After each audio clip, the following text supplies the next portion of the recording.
Muy buenos días, queridos preadolescentes y adolescentes. El día de hoy veremos una carta muy interesante. ¿Sabes cuál? La carta de Judas. No te la pierdas. Bueno, ya estamos de vuelta y vamos a revisar una carta cortita, muy cortita, que se encuentra casi al final del Nuevo Testamento. Y es la carta de Judas. La carta de Judas. Y la carta de Judas tiene cosas muy interesantes, a pesar que tiene solo un capítulo. Así que te vas a demorar nada en leerla. Tiene cosas interesantes porque de ella nos habla, que nos entrega a todos nosotros advertencias y sobre temas que no solo eran importantes para esa iglesia del primer siglo. Recuerda que Judas escribió ahí por el año 65 después de Cristo.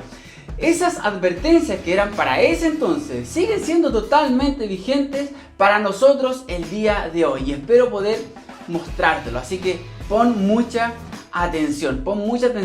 El tema central de la carta es hablar acerca de los peligros, y cómo se enfrentan estos peligros, guardando la fe y siendo perseverantes,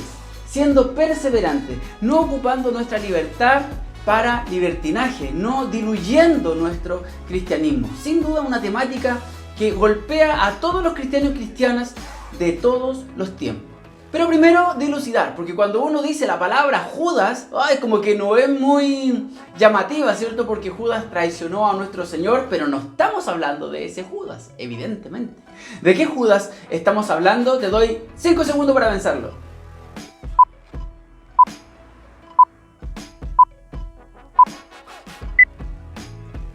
De otro.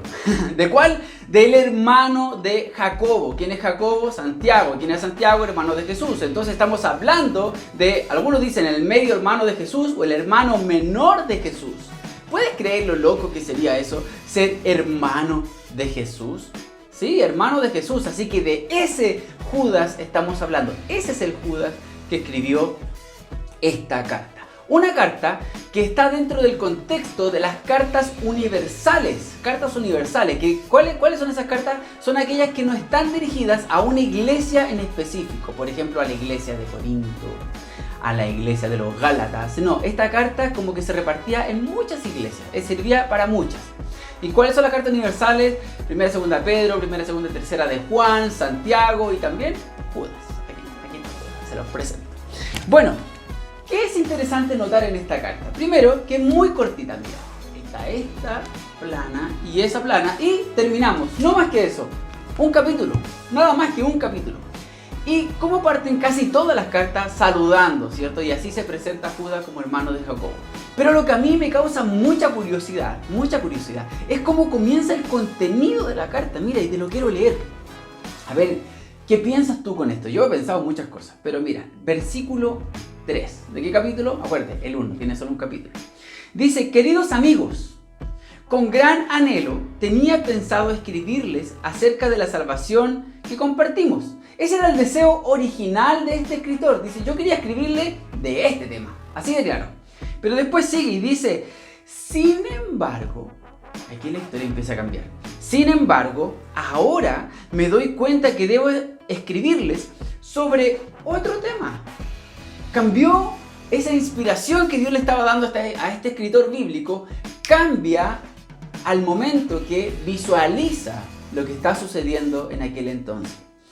Dice, debo escribirles de otro tema para rogarles que defiendan la fe que Dios ha confiado una vez y para siempre a su santo pueblo. Hay otra temática y aquí es muy interesante porque uno puede hacer un ejercicio de reflexión y decir, a ver, si yo pudiese tener la oportunidad de escribirle a todos los cristianos, ¿de qué le escribiría? Y a lo mejor tú tienes una inspiración de Dios para hacer ese ejercicio, pero cuando te pones a ver las noticias, lees los periódicos, los diarios, escuchas la radio, ves las redes sociales, conversas con personas, ¿de qué te parece que hay que escribir o tener en consideración una temática hoy día? Podría ser que sea otra, sea diferente, ¿cierto? Eso que te está pasando a ti o que tú estás pensando fue lo que le pasó a Judas. Eso fue lo que le sucedió a Judas. Y después seguimos. Y como te contaba, la carta no es muy larga. Después desde el versículo 13 en adelante hasta prácticamente el 16, habla de uno de los peligros más fuertes que tuvo la iglesia del primer siglo, que eran los falsos maestros. Los falsos maestros. Y Judas entrega un detalle muy específico de cómo se pueden identificar y quiénes son y cómo nosotros debemos enfrentarnos a esa realidad. Así que yo te quiero invitar a que puedas leerlo, a leerlo en tu casa muy tranquilo. Como te decía, habla del 3 al 17. Estos falsos maestros que los hubo ayer, tú y yo lo sabemos, también los hay el día de hoy. Y después los exhorta a que puedan estar juntos. Y mira, las palabras de Judas no son muy conocidas. Uno no escucha muchas predicaciones en la iglesia o bien hoy día por Zoom del libro de Judas. Pero mira las palabras bonitas que le entrega. Versículo 20. Pero ustedes, queridos amigos, deben edificarse unos a otros en su más santísima fe, orar en el poder del Espíritu Santo, 21 horas, y esperar la misericordia de nuestro Señor Jesucristo, quien les dará vida eterna.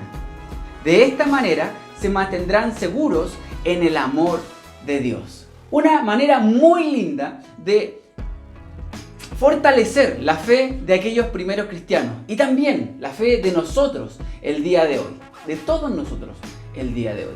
Ahora, aquí hace un gran alcance a mi juicio, no un pequeño, sino un gigantesco del porte de un elefante gigante. Ese es el alcance que hace Judas en esta última parte, antes de entrar a la oración de alabanza final. Fíjense, aquí explica claramente cómo deberíamos tratar a aquellas personas que no tienen una fe sólida o que están tambaleando en su creencia fundamental en el Señor. Y miren los consejos que da, es muy importante. Dice, deben tener compasión de los que no están firmes en la fe. Primero indicar que nosotros, de aquellos que no se encuentran con una fe sólida en el Señor, no hay que apartarlos. La Escritura nos llama a que debemos tener compasión de ellos. Pero, dice, rescaten a otros arrebatándolos de las llamas del juicio. Incluso a otros muéstrenles compasión.